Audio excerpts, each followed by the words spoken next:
धीरे बोलो, कोई सुन ना ले। शायद ही कोई ऐसा इंसान होगा जिसने इस शब्द को ना सुना हो। आखिर लोग ऐसा क्यों करते हैं, और वो साथ ऐसे कौन से राज हैं जिसे हमें किसी को नहीं बताना चाहिए। इस बात को समझने के लिए मैं आपको एक कहानी सुनाता हूँ। गुरुकुल वह स्थान है जहाँ पर गुरु अपने शिष्यों को ज्ञान के सागर से नहलाते हैं। एक बार एक गुरु अपने सभी शिष्यों को ये शिक्षा दे रहे थे कि जीवन में आप चाहे कितने भी मुश्किल हालातों में क्यों ना हो, लेकिन आपको ये गलती भूल कर भी नहीं करनी चाहिए। इस पर सभी शिष्यों ने अपना सिर हाँ में हिलाया, लेकिन राजेश नाम का एक शिष्य इस बात पर हंसते हुए बोला, गुरुदेव, इस गलती को करने से तो हमारा ही फायदा है। और गुरु की लाख समझाने के बावजूद उसने गुरु की बात नहीं मानी। कुछ दिन बाद सभी शिष्यों की शिक्षा पूर्ण हो गई और उन्हें गुरुकुल से जाने दिया गया। अब सभी शिष्य अपने घर की जिम्मेदारियों को निभाने के लिए काम की तलाश में निकल गए और लगभग सभी शिष्यों को काम भी मिल चुका था। लेकिन राजेश अभी भी काम की तलाश में शहर के चक्कर काट रहा था, क्योंकि उसे कोई विश्वास पात्र मालिक मिला ही नहीं जो उसे उसकी मेहनत का पैसा दे सके। एक दिन वह हर जगह के चक्कर काट कर एक चाय वाले की दुकान पर पहुंचा और अपनी थकान दूर करने के लिए एक कप चाय लाने को कहा। कुर्सी पर बैठकर चाय पीते हुए उसने देखा कि उसके सामने उसका दोस्त एक औरत के साथ बैठकर चाय पी रहा था जो गुरुकुल में उसके साथ पढ़ता था। वह उत्साह के साथ उठकर उसके पास गया और पूछा, तुम महेश हो ना? और महेश ने कहा, तुम राजेश हो ना, जो हमारे साथ गुरुकुल में पढ़ा करते थे। दो बिछड़े हुए दोस्त इतने सालों बाद मिल रहे थे। महेश ने राजेश से पूछा, तुम यहां कैसे? राजेश ने अपनी सारी स्थिति महेश को बताते हुए कहा, जब मैं गुरुकुल से अपनी शिक्षा पूर्ण होने के बाद अपने गांव गया तो मैंने अपने घर की वो हालत देखी जिसे देखकर मेरी आंखें नम हो गई। मैंने देखा कि घर पर खाने के लिए कुछ था ही नहीं और मेरे माता पिता और मेरी बहन 2 दिन से भूखे पेट ही रह रहे हैं और मेरी माँ पिता को काम ना मिलने के कारण इस असहाय स्थिति में भीख मांगने लगी ताकि मेरे आने तक वो सभी जीवित रहे। अपने घर की ऐसी हालत देखने के बाद मैं तुरंत काम के लिए शहर की ओर भागा। आते वक्त माँ ने मुझे शहर जाने के लिए कुछ पैसे दिए थे, जिसे बचाकर मैं पैदल ही शहर की ओर निकल पड़ा। बहुत खोजने के बाद मुझे एक दुकानदार मिला जिसकी बहुत बड़ी दुकान थी। मैंने उसे अपने घर के हालातों के बारे में बताया, जिसे सुनकर उसकी आंखें भी नम हो गई और उसने मुझ पर तरस खाकर मुझे काम पर रख लिया। मैंने सोचा, चलो इस बेरहम दुनिया में भला कोई तो रहम करने वाला है। लेकिन मैंने देखा क्या कि वह मुझसे काम तो बहुत लेता था, लेकिन वेतन मुझे सबसे कम देता था। जब मैंने ये बात उससे कही तो उसने मुझ पर चोरी का इल्जाम लगाकर मुझे काम से निकाल दिया और 1 महीने की वेतन भी नहीं दी।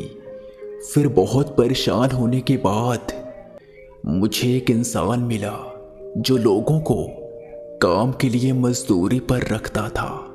मैंने उसे अपने और अपने घर के हालातों के बारे में बताया तो उसने मुझे काम पर रख लिया, लेकिन दुकानदार की तरह वह भी मुझसे काम तो बहुत लेता लेकिन पैसे सबसे कम देता। इसलिए उसे बिना बताए मैंने अपनी वेतन लेकर काम पर जाना बंद कर दिया और आज मुझे 4 दिन हो गए काम को खोजते हुए, लेकिन कोई काम नहीं मिला। तब महेश ने कहा, आज तुम काम के लिए परेशान हो और तुम्हें कोई विश्वास पात्र इंसान इसलिए नहीं मिल रहा क्योंकि तुमने गुरुकुल में उस वक्त गुरु की बात नहीं मानी थी। गुरु ने कहा था कि अपनी कमजोरी सामने वाले को कभी नहीं बतानी चाहिए, लेकिन तुमने सोचा कि अपनी कमजोरी बताकर हम उनकी सहानुभूति पा सकते हैं। खैर जो भी हो, अब तुम्हें काम के लिए और परेशान होने की कोई जरूरत नहीं। महेश ने कहा, मैं तुम्हें काम दिलाऊंगा, तुम मेरे साथ चलो। महेश अपनी पत्नी और राजेश को अपनी कार में बैठा कर ले गया और राजेश की परिस्थिति का फायदा उठाकर वह धीरे धीरे उसे गलत कामों में उलझाकर उससे मोटी रकम कमाने लगा। लेकिन राजेश को ये कानो कान खबर नहीं थी कि वह किस गलत काम में फंस चुका है। लेकिन जब पुलिस ने अपना शिकंजा कसा तो सारे गलत धंधों का आरोप महेश ने राजेश पर डाल दिया। जब ये बात कोर्ट तक पहुंची तब न्यायालय की पदवी पर बैठने वाला व्यक्ति गुरुकुल में राजेश के साथ पढ़ने वाला गुरु का एक ईमानदार शिष्य कश्यप था। उसने राजेश को अपने कैबिन में बुलाया। वह राजेश की ईमानदारी से भली भांति परिचित था, क्योंकि जब एक बार गुरुकुल में कश्यप का पर्स चोरी हो गया था तब राजेश ने ही उसे खोजा था और उस पर्स को चुराने वाला महेश ही था। कश्यप ने राजेश को अपने कैबिन में बुलाया और उससे पूछा, ये सब कैसे हुआ? राजेश ने पूरी घटना का व्याख्यान सच्चे मन से किया कि कैसे महेश ने उसकी स्थिति का गलत फायदा उठाकर उसे इस दलदल में ढकेल दिया। कश्यप ने राजेश की बात सुनकर पुलिस को महेश के घर छानबीन करने को कहा। बहुत मशक्कत के बाद महेश के घर के नीचे बने तहखाने से बहुत अधिक मात्रा में गैर कानूनी सामान प्राप्त हुए, जिसके बाद महेश ने यह स्वीकार किया कि इन गलत धंधों का मालिक मैं ही था। राजेश को तो मैंने अपने फायदे के लिए रखा था, उसका इस काम में कोई हाथ नहीं। वह तो इस बात से ही बेखबर था कि वह गलत धंधों में है। कश्यप की ईमानदारी और उसकी सूझबूझ ने राजेश को जेल जाने से बचा लिया और महेश को गलत काम करने के लिए उसे सजा दी गई। राजेश ने कश्यप को बहुत धन्यवाद कहा और उसे अपनी गलती पर बहुत पछतावा हुआ और वह भागता हुआ अपने गुरु के पास पहुंचा और उनके पैरों में गिरकर कहा, गुरुदेव, अगर मैंने उस वक्त आपकी बात मान ली होती तो आज मुझे इतना दुख ना झेलना पड़ता। गुरु ने कहा, तुम किस बात की बात कर रहे हो? राजेश ने कहा, यही कि अपनी कमजोरी किसी को नहीं बतानी चाहिए, लोग उसका नाजायज फायदा उठाते हैं। गुरु ने कहा, अभी देर नहीं हुई है, मैं तुम्हें वो 7 बातें फिर से बता देता हूं जिसे तुम भूल कर भी किसी को मत बताना।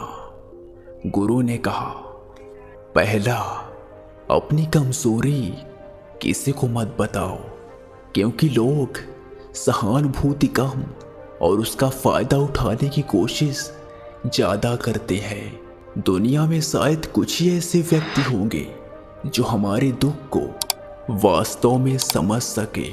दूसरा, अपने आपसी झगड़े किसी को भी मत बताओ, क्योंकि लोग सिर्फ दया दिखाने का नाटक करते हैं, जबकि अंदर ही अंदर आपके आपसी और घरेलू झगड़ों से उन्हें बहुत आनंद प्राप्त होता है। तीसरा, तुम्हारे पास कितने पैसे हैं, क्योंकि कम बताओगे तो लोग तुम्हारा मजाक उड़ाएंगे और ज्यादा बताओगे तो उधार मांगने आ जाएंगे। चौथा, आप अपने घर वालों की बुराई बाहर वालों से ना करें, क्योंकि इससे आपका घर लोगों के बीच मजाक का पात्र बनेगा। पांचवा, आप क्या काम करते हो उसके बारे में लोगों को ज्यादा नहीं बताना चाहिए। छठा, आप आने वाले समय में क्या करने वाले हैं ये किसी को नहीं पता होना चाहिए, क्योंकि इससे लोग आपके रास्ते की बाधा बन सकते हैं। सातवां, अपनी सबसे अनमोल चीज किसी को ना बताएं, वरना सबकी नजर उसी चीज पर रहेगी। जब आप इन 7 बातों को किसी को नहीं बताएंगे, तब जाकर तुम इस दुनिया में एक शानदार जीवन जी पाओगे। दोस्तों, इस वीडियो से अगर आपने कुछ सीखा है तो इसे लाइक, शेयर और सब्सक्राइब करें। मिलेंगे फिर किसी वीडियो में, तब तक के लिए धन्यवाद।